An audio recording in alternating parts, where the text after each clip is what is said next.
when the explorer exits the cave. She was shocked to discover that outside was a desolate desert. Emily's face was filled with fear. The acrid air nearly suffocated her. She hurriedly activated her distress beacon to send a signal. Unexpectedly, a sandstorm rolled in. She witnessed a scene in the sky in the distance. A spaceship was slowly rotating, astonishing to behold. She immediately returned to the cave. She couldn't wait to tell everyone about her discovery. However, her companions told her she had only been gone for 3 seconds. Emily showed everyone the video she had recorded. Ethan speculated that time flowed differently inside and outside the cave. The flickering light at the cave entrance caught their attention. It could be the marks of the rising and setting sun. Each flicker represented a whole day passing. The rope had not been cut by anyone. It had aged due to the passage of time. Then they rewatched the man's video. They discovered that the man did not die after falling. Instead, he was beaten to death with stones. To ensure safety, Emily decided to climb out of the cave again.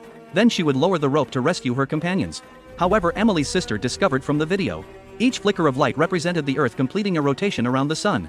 They had only spent a few hours inside the cave, yet thousands of years had passed outside. Everyone was immensely shocked by this. Suddenly, a metal rod fell from the cave entrance. Then the rod extended into a crossbar. Eventually, it transformed into a ladder. Emily immediately climbed up the ladder. But she encountered a figure in black coming down from above. She had to retreat. At that moment, a burly, fully armed giant came down. Suddenly, a wild man rushed out of the cave. He lunged at the giant. The giant quickly evaded the wild man's attack, and he knocked the wild man to the ground. The explorers quickly fled back into the cave in fear. They discovered 2 corpses.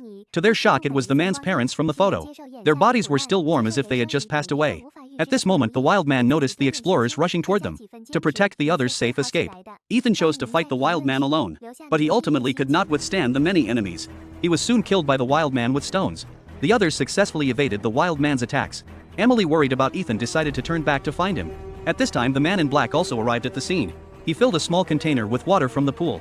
Then he dragged Ethan into the pool. Emily felt an intense rage. Just then, 2 wild men suddenly appeared. The giant engaged in a fierce battle with the wild men. At that moment, Ethan suddenly awakened. The wild man ripped off the giant's helmet. Fortunately, Emily intervened just in time.